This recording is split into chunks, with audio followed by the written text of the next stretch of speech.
Last one for the week.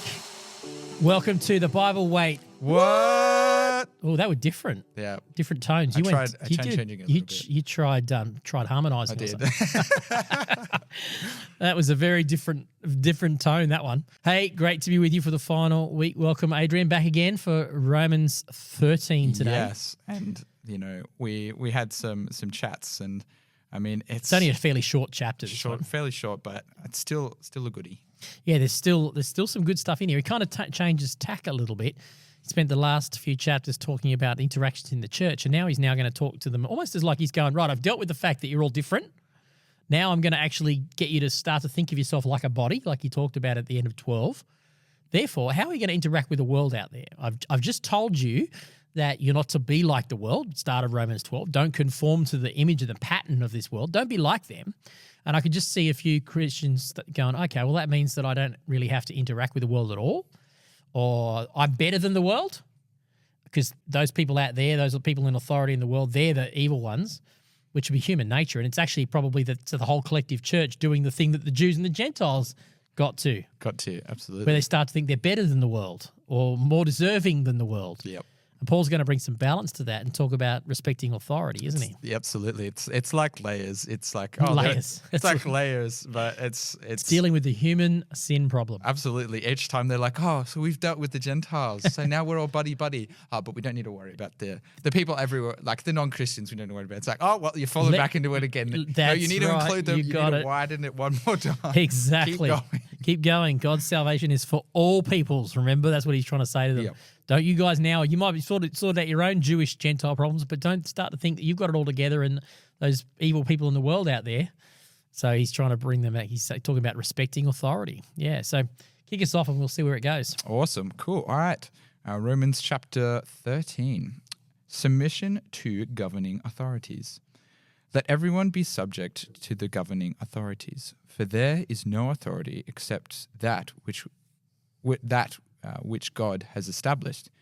The authorities that exist have been established by God. Subsequently, whoever rebels against the authority is rebelling against what God has instituted, and those who do so will bring judgment on themselves. For rulers hold no terror for those who do right, but for those who do wrong.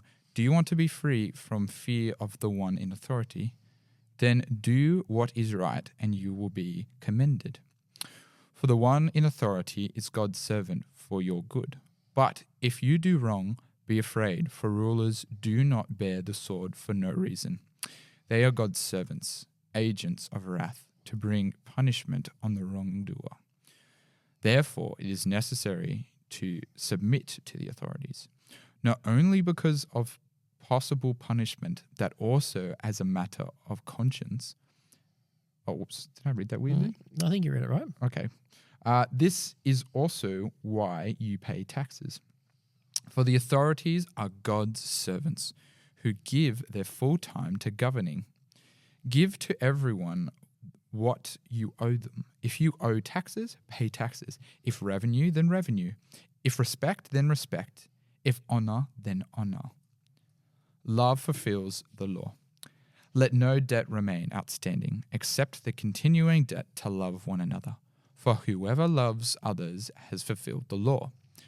The commandments, you shall not commit adultery, you shall not murder, you shall not steal, you shall not covet, and whatever other command there may be, are summed up in this one command: love your neighbor as yourself.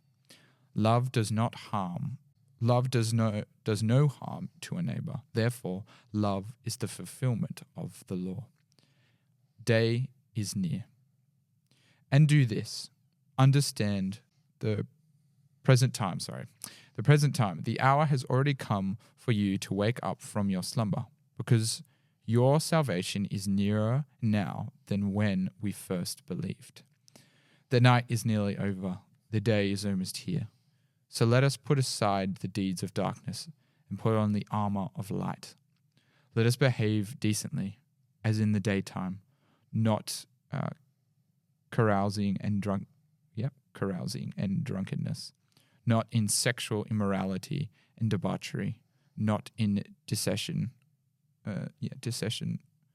and jealousy. Rather, clothe yourselves with the Lord Jesus Christ, and do not think about how to gratify the desires of the flesh. I guess, yes, I'll bring submission to governing authorities, and how, if you're, what does it say? For the one in authority of God's servant for the one in authority is God's servant for your good. But if you do wrong, be afraid for rulers. Do not bear the sword for no reason. They are God's servant, agents of wrath to bring judgment of the wrongdoer. Therefore, it is necessary to submit to the authorities, not only because possible punishment, but also as a matter of conscience. Pay taxes and stuff like that. Yeah. Question was like, with authorities now in today's world, as we sort of see how, I guess, governments are swinging less and less more towards what it says in God's law and more to what they think is good. And so things have been passed that aren't really reflecting that, you know, especially in Australia, like the fact that we were originally, like, we're a Christian country, but slowly falling away from that and by the government. And so it's like, how do I respect my government, but then say, hey, I don't, this is not following I might not the law. agree with this, but how do I agree respect with this? Here's a simple answer I often give to that question. Just take an hour and look at what the Roman government was like in the first century when Paul was writing this. Feels like the question. How often do you think about the Roman Empire? Yeah, how often do you think about the Roman Empire? That's right. Well, I tell you, I think about the Roman Empire every day, multiple times a day. I'm one of those guys. I listen to Roman Empire podcast and everything. The reason I ask that question, though, in all seriousness, is because it's very, it's very easy for us to look at our government today and go, yeah, it's going backwards. But I can tell you, if I had to choose the Australian government today or the Roman government in the first century, I would take the Australian government today. The Roman government and Roman society and the pattern of this world was radically more out of alignment with God's kingdom than our government or our laws are today. Now, that's not to say that we shouldn't be concerned about the decline or the direction it's going. I'm not saying that. We are heading in a direction that across the Western world that is moving away from traditional Judeo-Christian beliefs.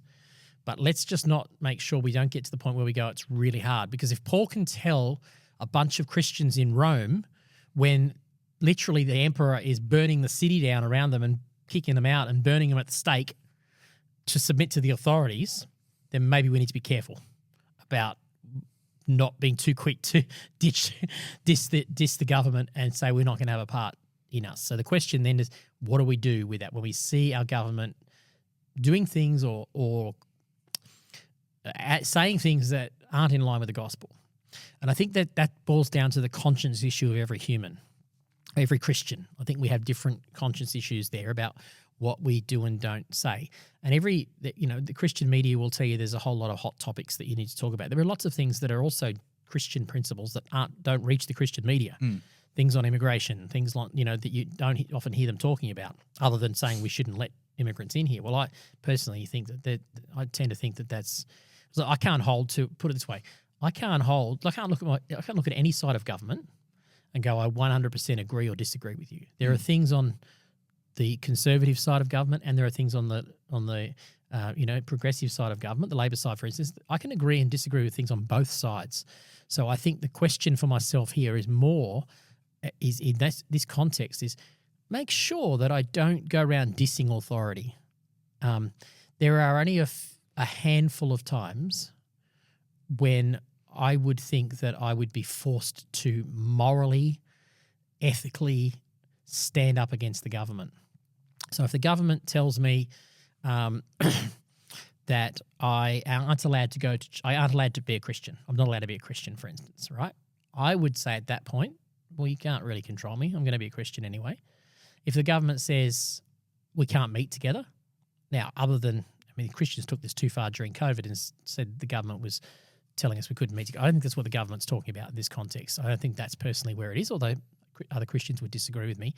But I think that the underground church in China, for instance, they're meeting and breaking the law by meeting. Yeah. But they have decided that the law of God trumps the law of the land. So they will meet, and the church is thriving in an environment of persecution where at any point they could be killed. So you're smiling over there. Is someone over there? No. It's just smiling because I was just thinking, it's like, I guess the Western world was in a way waiting, like they're waiting. They're like, when's the government gonna reject us? When's the government gonna reject us? The church was waiting for it, and they're like, aha, they're doing it. And then the government's like, no, we're not rejecting you. Yeah, we're just doing this. But they're like, oh no, you're doing it. Yeah, exactly. And all the while, China is flourishing. The church in Iran, I was listening to some stats this week with all the nonsense going on around. The church is absolutely flourishing in Iran, underground. So I think there are things we could do. We can pay our taxes. The things Paul says. We should want to do right. We should be afraid that if we break the law, as in we steal or we don't pay our taxes or those sorts of things, that we will have to suffer punishment. God has instituted those principles. I think that's what he's trying to say. And there's also a way to break the law ethically if you need to. So, let's use the Chinese church. They are breaking the law by meeting underground in China. Okay.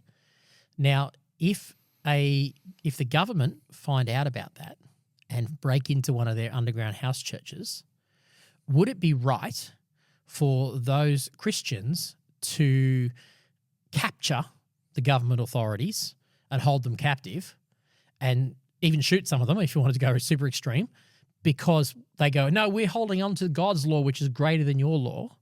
We can capture you and you can't report back to your authorities that you found us. Would that be a morally right or wrong thing for them to do?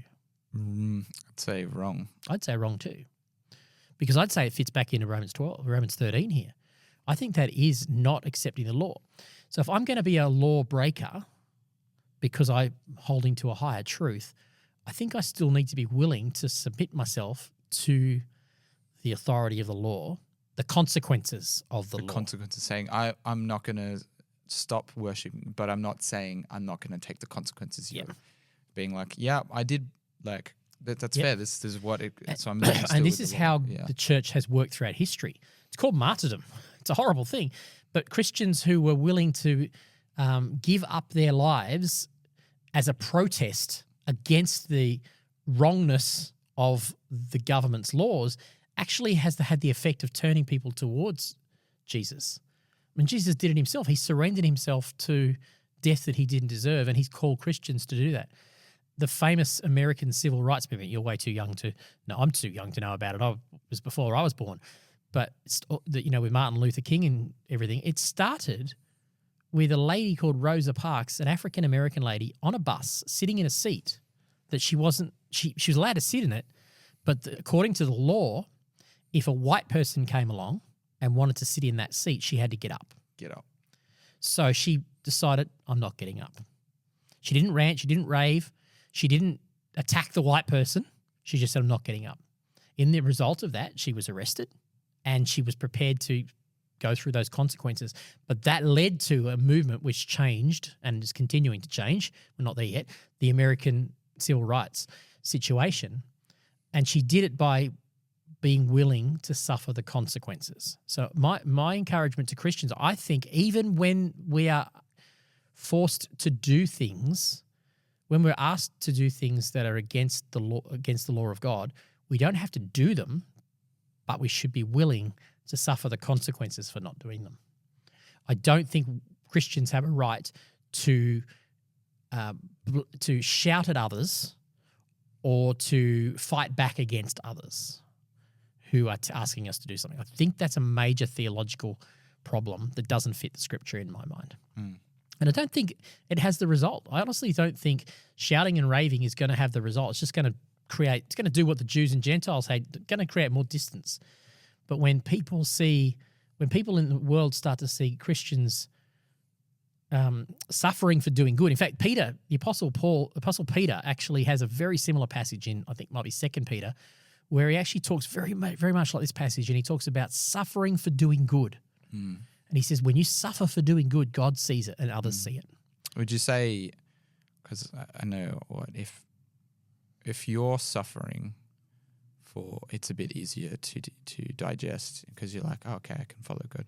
I think a few other people, it's like if, say, my child or my wife is suffering along with me, like obviously then you're still going through that process of I'm still surrendering to authority even with my children.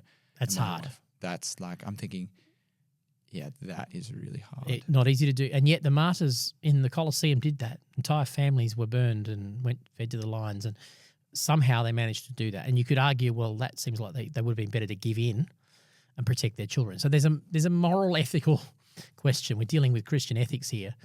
It is hard, but I think the burden on Christians is to follow Jesus. We are called to be followers of Jesus, and the way of following Jesus is taking up our cross. It was his own words, not mine. Take up your cross and follow me. So that means a cross is an instrument of death. So that means Jesus is saying, if you want to follow me, it's going to cost you things, maybe even your own life. But if you're willing to do that, you will change the world. The only hope for a world and a government that is going off track is Christians who are prepared to. We've got the power of vote, and that's what I mean by we've got all these things they didn't have in that day. We can vote governments in and out, so we had the power of our vote. But even still, the most effective thing historically has been Christians being willing to suffer the consequences for doing good. That's actually attractive to many people, and that's what brings about change, I think. I think so, absolutely. I mean, if anyone dies for a cause, it's like, well, there's something to it. There's something to it. There's something to it. Especially if you die for a cause, or you don't have to die, but even if you live for the cause, but you live for the cause graciously. There's something attractive about living graciously rather than living and making enemies out of other people. When we start saying us and them language, we're falling back to Romans 9 again. We might as well start reading Romans 9 all over again. Yeah. It's not us and them. We're all fellow humans, and we can live graciously for a cause, and we can love our enemies and still uphold our convictions about the things that we hold dear.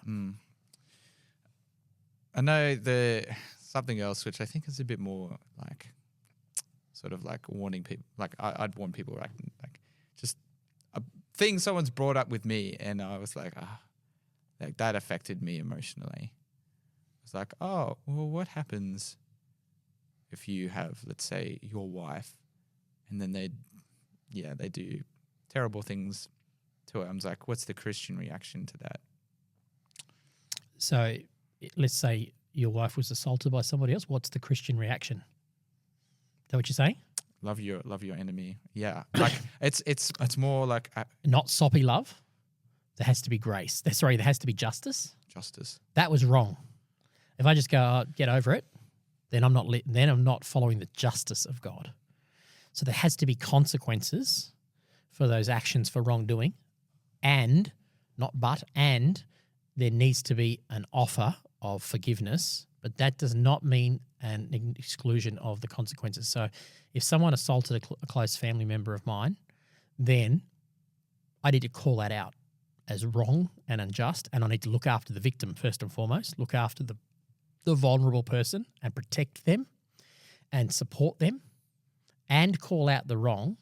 And it's not unloving to call. In fact, sometimes the most loving thing to do is for the justice system. Paul's just said it in here. If you don't do anything wrong, you don't have anything to fear. But if you do something wrong, the authorities are actually God's instruments, is what he's saying here. So the justice system is God's instrument. So there's nothing wrong with arresting that person, with calling them to authority, to making sure that they are held to account for their actions. I can do that, and sometimes that's not just not loving. That's the most loving thing to do. And when it's to do with, let's say, like, it's Christians doing that, and I guess in the case of where your authority is like, oh, you can't resist them in that way, you would then take the punishment of protecting, let's say, your wife. In that case, be like, you do not touch her. I'm going to take the punishment for getting her away from that. Yeah, absolutely. That's protective. That's a really good put it. Yep, that's selfless love. Laying down your life for others is selfless love. You're technically still like, I'm going to take the punishment for you stopping something bad. I'm going to call out it as bad, but I'm respecting my authority in that case. And none of these things are easy or as black and white in the moment as we're making out. I think that's why it's good to wrestle with the ethics of all these sorts of things, so that when we are put in the situations, if we are put in situations where we have to make judgments like this, we've thought them through. I think what often happens is Christians haven't thought through the ethics of conversations like this. What do we do when the government makes a call about such and such? Or what do we do when someone does something that's wrong or unjust around us, or evil or whatever? What do we do? I think it's good to have thought through these implications, so that hopefully when it comes, we behave the way Christ wants us to behave in these moments, which more often than not is a higher level of submission to the authorities than we first think. So I'd end this week by saying to us Christians, let's not be too quick to be anti-government. Let's recognize that Paul starts by saying the government is instituted by God. Even the Roman government was instituted by God. Even Caesar, who thought he was the Son of God, was under the Son of God. So ultimately, we have trust that even the most evil governments, evil systems of the world will still ultimately serve God. And if I can do that, then there's room for me to not get angry or bitter about them, but get on with the business of loving the church and loving other people and paying taxes and being good citizens, interacting with society in such a way that people look at you and go, why are you behaving that way? How come when you get picked on for being a Christian and yet you're always smiling, you're always gracious towards those who pick on you? I mean, that's incredibly powerful. It's going to be a lot more powerful than non-Christians seeing Christians shouting back at people who were against them. I think that's what Paul's getting at in chapter 13 here. Food for thought. Food for thought, but that has been massively helpful. Oh, I'm enjoying it too. All right, anything you want to add there before we close? The day is near, so going down to the end of basically from, is it verse 11 and then it goes down to 14. Yep. 14, talking about, rather clothe yourselves with the Lord Jesus Christ. Do not think about how to gratify the desires of the flesh. Me and you were talking about it a bit more, about how there's the desires of the flesh. Basically, I want food, and even sexually, I want this, I want that. I want your body just automatically is okay, I want this, want that. And then you've got who's who can basically say, actually, we're not going to eat now. I'm going to deny myself. I'm going to deny myself. And then I was talking also about how there are things that you do that you, the trauma or anything else, a little version of you inside, like a child who reacts and says things and things you're where did that come from? Yeah. What did that agree Learned with? behaviors.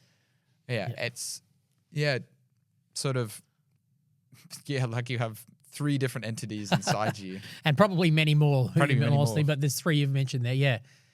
And that's the process back to the start of chapter 12, renewing your mind, is allowing God to deal with those things. Because when we get saved, we're forgiven, but it's not like we get a brain wipe and we start again. No. It's not like the hard drive gets wiped. So a lot of our behaviours we've learned over many years of responses to good and negative stimuli in our life. And so little child behaviours often come because of they triggering something of our past, a learned behaviour that we've had. When I feel threatened by people, I respond in this way. And you almost intuitively do it now. And so that's the internal challenge that's inside all of us, is to figure out how to do that. And I think what we can do in this moment is what we can do there is be able to, recognize those inner thoughts and bring them captive to Jesus and gradually start to change so that we don't operate from our little child. We deal with the trauma. We get healing from the trauma. Why is it that I always react when I feel threatened? What's going on there? Why do I feel like when people say you haven't done a good enough job, that makes me really defensive and angry? What's going on? That's the inner child thing. And that's all part of the Christian maturity journey. I think that's what kind of Paul's encouraging us to do, to grow up. Yeah. I know there's a verse that's I leave my child something ways behind me. 1 Corinthians 13. When I was a child, I thought like a child, I spoke like a child, but now I'm fully grown. He goes on and says faith, hope, and love. Yeah, that's the thing. Now I love. Yep. Yeah, and then but he also talks about coming to the Father with childlike faith. Yep, Jesus talks about that. Yep. Yeah, there's something beautiful about an innocent child, but there's also this childishness that can be a good thing, an innocence, and it can also be a negative thing because it's being used to say, look, we've never grown up. We've been stunted in our growth because of we've never had a chance to deal with trauma or hurt or brokenness in our lives or in other people's lives. And part of the Christian journey is recognizing those things and dealing with those wounds and letting the Holy Spirit touch them and go, Adrian, you know, that when that person said that to you as a young child, it's affected you in this way, but you can forgive them, you can release them from that, and you can receive healing. And then little by little, you start to think differently. You have your mind renewed. You become more like God, Exactly. more like Jesus. That's a very personal aspect. Yeah, it is. It's very much the case. Very good. Is that it? Are we done? Absolutely. Well done. Thanks for being with me this week. It was fun. It was. I really, really enjoyed it. Excellent. All right. Thanks, everyone. We'll talk to you next week for, I don't know, Romans 14 and 15 will be on next week, I think, and 16. There you go. Don't know who's doing that. Can't remember. All right. God bless everyone. Thanks for listening to this episode of The Bible. Wait, what? Be sure to subscribe wherever you listen to your podcast so you don't miss a single episode. And you can also find us on all the socials. Just search The Bible. Wait, what? And to find out more about our church, just search C3 Camden, C3 Picton, or C3 Thirroul on the web or on the socials. Thanks for being with us today, and we look forward to talking to you on the next episode of The Bible. Wait, what?